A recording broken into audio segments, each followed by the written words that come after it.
Imaginez un fauve si dangereux, si insaisissable, que son simple nom suffisait à terroriser des villages entiers. Un prédateur qui ne se contentait pas de chasser pour survivre, mais qui traquait l'homme comme une proie. Entre la fin du 19e siècle et le début du 20e, dans les montagnes du Népal, un tigre a semé la mort sur son passage. Et ce n'était pas une légende, ce tigre a réellement existé. Et selon les archives, il aurait tué à lui seul plus de 400 personnes. Alors si aujourd'hui je vous parlais de l'histoire du tigre tueur du Champawat, ça vous intéresse ?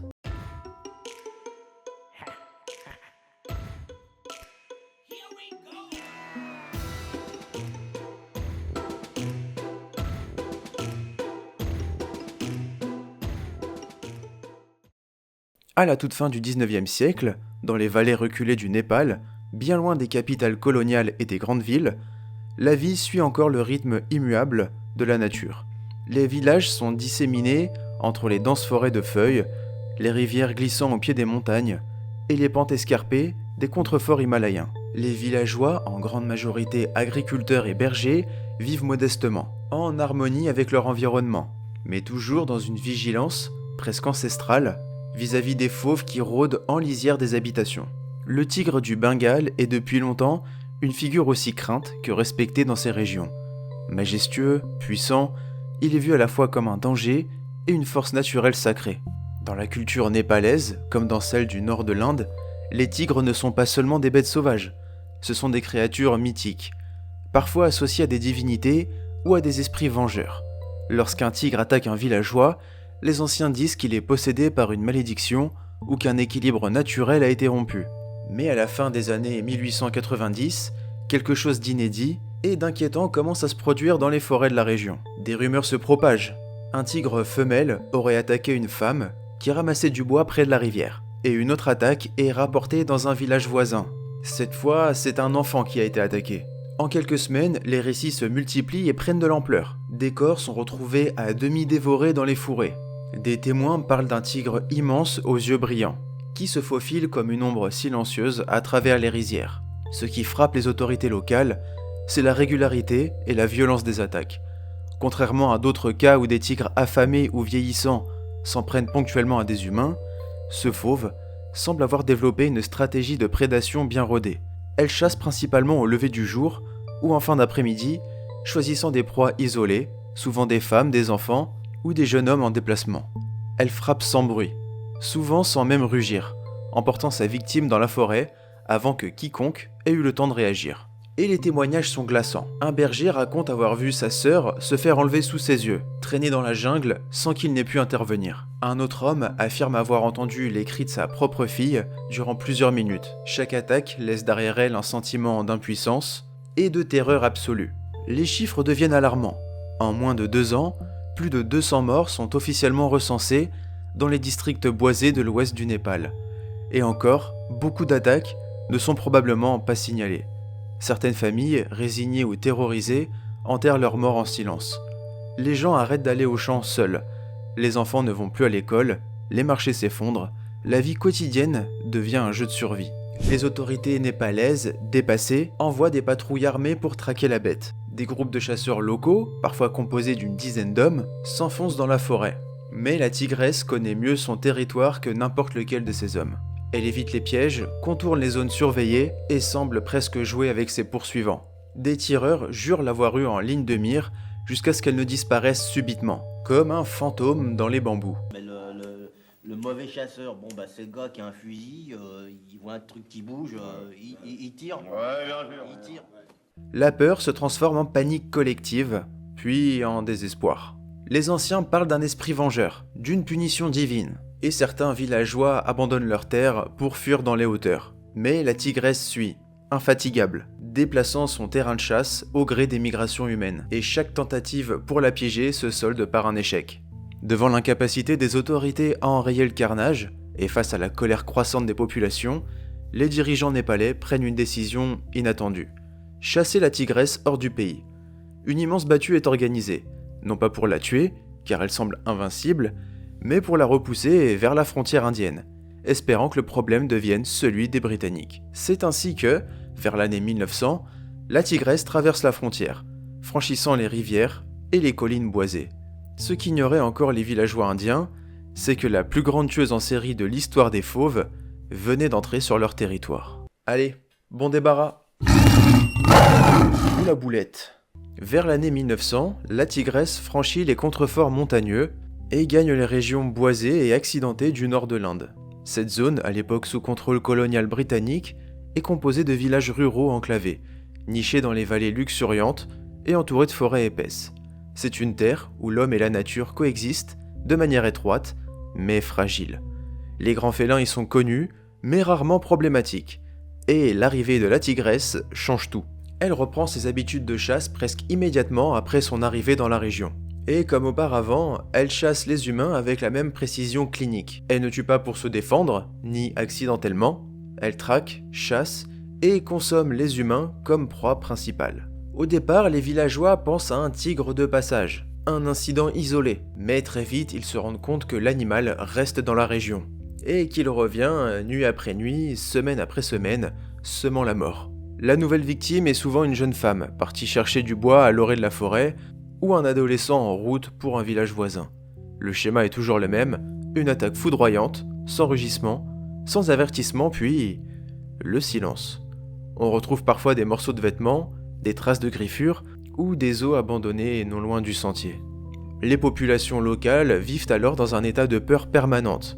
La tigresse attaque à toute heure, parfois en plein jour, les champs sont désertés, les femmes n'osent plus sortir seules, et les hommes eux-mêmes refusent de s'éloigner des groupes. Certaines attaques se produisent même à la lisière des villages, voire près des maisons, alors que les familles sont rassemblées autour des feux. La bête ne craint ni le bruit, ni les humains, ni les armes rudimentaires. Et surtout, elle semble impossible à localiser. Le terrain boisé et montagneux offre une couverture idéale à un chasseur isolé. La tigresse connaît chaque sentier, chaque ravin, chaque recoin. Et l'administration coloniale britannique commence à prendre conscience de l'ampleur des dégâts. Les villageois en colère se rassemblent devant les portes des commissariats, accusant le gouvernement de ne rien faire. Les rapports officiels font état de dizaines de morts en seulement quelques mois, puis des centaines en moins de 2 ans. Les villageois fuient, les marchés ferment, et dans certains cas, les habitants abandonnent complètement le village. Le nombre de morts grimpe en flèche. Le chiffre de 436 victimes humaines est officiellement enregistré par l'administration britannique. C'est un record mondial. Et pourtant, malgré l'ampleur de la tragédie, le comportement du tigre reste un mystère pour beaucoup. Pourquoi un tigre s'attaque-t-il systématiquement aux humains? Et pourquoi sur une période aussi longue? Pourquoi ne chasse-t-il pas ses proies naturelles? Pourquoi ne change-t-il pas de territoire? Pourquoi tu n'as pas mis un like à cette vidéo? Pourquoi tu n'es pas abonné? Pourquoi? Les villageois y voient là aussi une malédiction, un esprit démoniaque. Mais au sein de l'administration coloniale et scientifique, on commence à soupçonner une cause plus tangible, une blessure physique. Certains chasseurs expérimentés rapportent que les tigres ne deviennent mangeurs d'hommes que lorsqu'ils sont blessés, vieux ou incapables de chasser leur proie habituelle, comme les cerfs ou les sangliers. Un tigre blessé à la mâchoire, par exemple, ne pourrait plus croquer dans la chair dure d'un gros gibier, qui plus est rapide. Mais la peau humaine, plus tendre, et les humains plus lents, deviennent alors des proies de substitution. Mais à l'époque, personne ne sait vraiment ce qu'il en est. Tout ce que savent les villageois et les colons, c'est qu'un prédateur rôde, qu'il déjoue toutes les tentatives pour l'arrêter, et que la mort les menace à chaque instant. C'est dans ce contexte de peur, de pression politique et de désespoir humain que les autorités britanniques font appel à un homme que beaucoup considèrent comme leur dernier espoir, Edward James Corbett, dit Jim Corbett, un chasseur d'élite né dans la région, fin connaisseur des tigres, et respecté autant par les colons que par les populations locales. Ce dernier accepte la mission, non sans hésitation, car il sait déjà ce que beaucoup refusent d'admettre, il ne s'agit pas d'un simple tigre, mais d'un tueur d'exception, un chasseur rusé, méthodique, et probablement le plus dangereux que l'Himalaya n'ait jamais connu. Edward James Corbett est né en 1875 dans les contreforts de l'Himalaya britannique. Issu d'une famille anglo-indienne modeste mais respectée, il a grandi dans une nature sauvage, apprenant dès l'enfance à lire les signes de la jungle, à suivre une piste, à reconnaître les cris des oiseaux et les empreintes laissées par les animaux sur les sentiers de terre humide. Il ne chasse pas pour le plaisir, mais avec respect et nécessité. Pour lui, chaque animal traqué est un adversaire digne dont la vie mérite d'être honorée. Mais Corbett est plus qu'un chasseur, il est un pisteur hors pair, Un fin observateur, un homme d'une patience extrême et d'une humilité rare. À l'époque où de nombreux colons britanniques tuent pour le sport ou le prestige, Corbett, lui, refuse les trophées inutiles. Il ne tue que lorsqu'une vie humaine est en jeu. Lorsqu'il apprend les détails de la tragédie qui frappe la région du Champawat, il est d'abord frappé par l'ampleur des pertes. Plus de 400 victimes humaines. Une population en état de siège. Il comprend immédiatement qu'il ne s'agit pas d'un tigre ordinaire, mais d'un prédateur stratégique, intelligent, presque surnaturel. À la demande du gouvernement britannique et à l'appel de la population locale, Corbett accepte de se rendre dans le Champawat, dans l'idée non pas seulement de tuer une bête, mais de rétablir un équilibre brisé, de délivrer des milliers de familles d'une peur devenue insoutenable. Il est déterminé à mettre fin aux actes du tigre. Et là, tu vas repartir mal, mon copain. Je te le dis, le caveau de mon père et de ma mère, tu vas partir mal. Venez si vous êtes des hommes. Lorsqu'il arrive dans la région, Jim Corbett est accueilli par un mélange de soulagement, d'espoir et de crainte. Beaucoup de villageois le voient comme une sorte de héros mythique, le seul capable de vaincre celle que l'on surnomme désormais le démon des collines. Il commence son travail de manière méthodique. Il ne cherche pas à impressionner ni à précipiter l'affrontement. Il enquête, parle avec les témoins, écoute les récits des survivants, examine les lieux des attaques. Il repère les traces laissées dans la boue, analyse les chemins utilisés par le tigre, observe les habitudes locales, les erreurs commises par les précédents traqueurs. Il découvre rapidement un comportement alarmant. La tigresse change régulièrement de territoire, parfois plus de 30 km en une nuit, pour échapper aux embuscades. Elle attaque de manière presque calculée, choisissant des endroits peu fréquentés, surveillant les mouvements humains et agissant avec un calme déroutant. Et après plusieurs jours de repérage, Corbett tombe sur les restes d'une victime récente. Et ce qu'il découvre le frappe profondément. La tigresse a consommé le corps humain comme elle consomme ses proies naturelles. Il n'y a aucun doute, la tigresse ne voit pas l'homme comme une menace, mais comme une source de nourriture régulière. C'est à ce moment-là que Corbett commence à formuler une hypothèse qu'il confirmera plus tard. La tigresse est physiquement diminuée, probablement blessée, ce qui l'aurait poussé à se tourner vers des proies humaines. Et pourtant, malgré ce handicap supposé, elle a réussi à tuer avec une efficacité effrayante. Cela la rend encore plus dangereuse. Un tigre blessé est souvent un tigre imprévisible. Corbett, chaque jour, s'éloigne dans la jungle. Il observe, il attend. Il installe des postes d'observation, dort dans les arbres, sachant que le moindre détail peut faire la différence. Mais pendant ces longues heures d'attente, il se pose une question fondamentale. Et si ce n'était pas la tigresse qui était devenue anormale, mais la société humaine qui aurait rompu l'équilibre ancestral? Après tout, la déforestation, la raréfaction du gibier, la chasse intensive menée par les colons, les pièges posés à tout va, peut-être que cette tigresse n'était pas née et tueuse d'hommes, mais qu'elle avait été créée par les dérèglements du monde humain. C'est beau, hein? J'ai mis 3 heures à l'écrire. Je suis en dépression. Mais la philosophie attendra, car une rumeur monte dans la vallée. La tigresse aurait été vue près du village de Champawat même. Elle aurait attaqué une jeune fille et l'aurait traînée dans la forêt. Et c'est le moment que Corbett attendait. Il rassemble ses armes, se prépare et s'enfonce dans les bois. Le face-à-face approche. Les premiers rayons du soleil filtrent à travers les cimes des pins et les feuillages touffus de la vallée de Champawat. Un silence pesant règne sur la forêt, mais ce jour-là, tout va basculer. La veille, une jeune fille avait été tuée à la lisière du village. Son corps, retrouvé dans un ravin, à une centaine de mètres des habitations, portait les marques indéniables du tigre de Champawat. La gorge arrachée, la nuque brisée, le torse entamé, comme à chaque fois la tigresse avait frappé sans bruit, sans fureur apparente, puis s'était évaporée dans l'ombre de la jungle. Pour Corbett, c'était le signal qu'il attendait. Une preuve franche, une piste à suivre, mais aussi une contrainte de temps. La tigresse frapperait à nouveau bientôt, il fallait la stopper. Maintenant. Dès l'aube, Corbett se rend sur le lieu de l'attaque. Il examine méticuleusement les empreintes, dans la terre meuble, la disposition du corps, les sentiers alentours. Il note que le tigre a utilisé un vieux sentier de forêt, probablement un couloir de déplacement habituel. Il connaît ce type de comportement.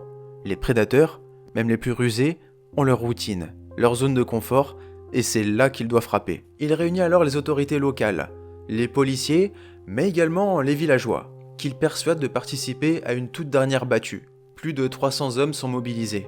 Tous savent qu'ils s'apprêtent à affronter une bête qui, durant toutes ces années, a déjoué leur tentative d'embuscade. Corbett prend un risque. Il place la foule en ligne, à intervalles réguliers, formant une longue chaîne humaine destinée à encercler la zone boisée où la tigresse est supposée se cacher.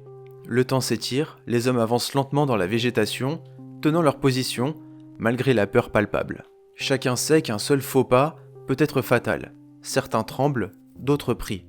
Et Corbett, posté dans son buisson, le doigt sur la gâchette, retient son souffle. Puis soudainement, un cri retentit, un rugissement cette fois. C'est inhabituel. Durant des années, la tigresse a chassé de manière silencieuse. Mais cette fois-ci, piégée, elle rugit. À quelques dizaines de mètres, Corbett aperçoit sa silhouette. Une silhouette fauve, rayée d'ombre et de lumière, qui avance à travers les buissons. C'est elle. La bête est plus grande qu'il ne l'imaginait. Sa démarche est lourde, irrégulière. Elle boite légèrement. Son pelage est usé, l'écrou visible. Pourtant, ses yeux brillent d'une intelligence terrible. Ce n'est pas une créature affaiblie. C'est une reine mourante, prête à se battre jusqu'à la fin. Elle ne le voit pas encore. Il ajuste son tir, vise la cage thoracique, attend que le souffle de la tigresse s'aligne avec sa ligne de mire. Premier tir. Un grondement. La tigresse bondit sur le côté, mais elle est touchée. Pas mortellement. Elle se cabre, tourne la tête, aperçoit Corbett. Son regard se fixe sur lui. Pas de peur, mais de compréhension. Et alors, dans un acte final d'une témérité stupéfiante, elle charge. Corbett recule, tente un second tir, qu'il rate. Trop de branches, trop de mouvements. La bête est déjà à moins de 10 mètres. Les hommes reculent, certains crient. Corbett ne bouge pas. Il sait que s'il fuit, c'est fini.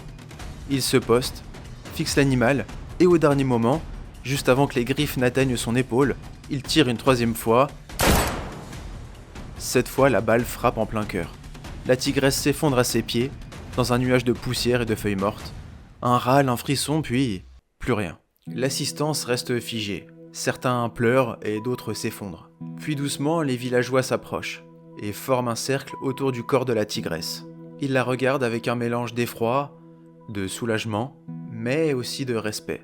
Car elle n'était pas qu'un monstre, elle était la créature d'un monde en mutation.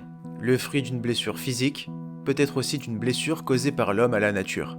Corbett s'approche du corps, le touche avec prudence, puis l'examine, et ce qu'il découvre confirme ses soupçons. Une blessure ancienne à la mâchoire supérieure, probablement causée par une balle ou un piège artisanal. L'os est brisé, cicatrisé de travers. La tigresse ne pouvait plus chasser ses proies naturelles. Ce simple détail change tout. Elle n'était pas née tueuse d'hommes, elle l'était devenue par nécessité. Le corps de la tigresse est transporté. Pesée et mesurée, elle fait 2,74 m de long pour près de 200 kg. Le chiffre officiel de 436 victimes humaines est inscrit dans les registres britanniques. Un record macabre. Mais pour Corbett, ce n'est pas une victoire. C'est une délivrance, certes, mais c'est aussi le signe que l'homme doit apprendre à cohabiter autrement avec la nature. Il écrira plus tard dans son journal « Ce n'est pas la tigresse qui est à blâmer, mais la balle mal tirée, la forêt dégradée et l'oubli du respect que nous devons au monde sauvage. » Pour Jim Corbett, ce moment n'a rien d'un triomphe. Il n'en tire ni fierté ni gloire. Dans ses écrits, il décrira la traque non comme une chasse, mais comme une mission tragique imposée par les circonstances. Au moment même où il tire la balle fatale, il comprend qu'il a abattu une victime autant qu'un monstre. Jim Corbett ne laisse pas son expérience se terrer dans le silence. Il commence à écrire, non pas pour se vanter de ses exploits, mais pour transmettre. Ses écrits de chasse deviennent des témoignages poignants, souvent empreints de respect, de mélancolie et d'humilité. Son ouvrage le plus célèbre, Man-Eaters of Kumaon, publié en 1944, devient un classique de la littérature naturaliste. Son livre connaîtra un immense succès à l'international, traduisant une époque où le monde commence à s'interroger sur la responsabilité de l'homme vis-à-vis de la nature. Ces textes influencent des générations entières de naturalistes, écologistes et même de chasseurs. En 1936, presque 30 ans après le drame du Champawat, l'Inde britannique crée le premier parc naturel de l'Inde. Ce sanctuaire, destiné à protéger la faune, et notamment les tigres du Bengale, portera plus tard un nom symbolique, le Jim Corbett National Park. Ce lieu devient un emblème non seulement de la richesse de la biodiversité indienne, mais aussi du chemin de rédemption d'un homme qui a su écouter la jungle. On y trouve aujourd'hui des tigres, des éléphants, des léopards, des ours et des centaines d'espèces d'oiseaux dans un espace protégé où l'homme n'est plus chasseur, mais gardien. Ce parc n'est pas une simple réserve, c'est un monument vivant au respect que Corbett portait aux animaux et à la nécessité de préserver les équilibres fragiles entre le sauvage et le civiliser. L'histoire du tigre de Champawat reste exceptionnelle par son ampleur, 436 morts. Mais cette histoire est aussi un témoin de ce que peut engendrer la destruction de l'écosystème. Elle nous rappelle que les animaux mangeurs d'hommes n'apparaissent pas par hasard. Ils sont souvent le produit d'un monde en déséquilibre. Forêts déboisées, population humaine empiétant sur les territoires sauvages, gibier éliminé par la chasse, et mauvais traitements infligés aux bêtes blessées ou affamées. Aujourd'hui encore, les spécialistes de la faune sauvage utilisent cette histoire comme cas d'étude pour comprendre les interactions entre les humains et les grands prédateurs. Elle pousse les autorités à privilégier la coexistence, la protection des habitants et la compréhension du comportement animal avant de recourir à la violence. L'histoire de la tigresse et de Corbett est entrée dans la légende, transmise de génération en génération. On la raconte le soir, autour de feux de bois, comme une fable tragique où la peur se mêle à la fascination. Mais surtout, elle continue de soulever une question centrale qui traverse le temps. Qui est le véritable prédateur ? Lorsque la peur pousse un tigre à devenir un tueur, et qui est responsable de ce basculement ? Merci d'avoir regardé la vidéo jusqu'au bout. Si celle-ci vous a plu, je vous invite à laisser un like, un commentaire constructif, et à vous abonner. Je vous invite également à jeter un œil aux autres vidéos de la chaîne. Et sur ce les amis, moi je vous dis à très bientôt pour de nouvelles vidéos.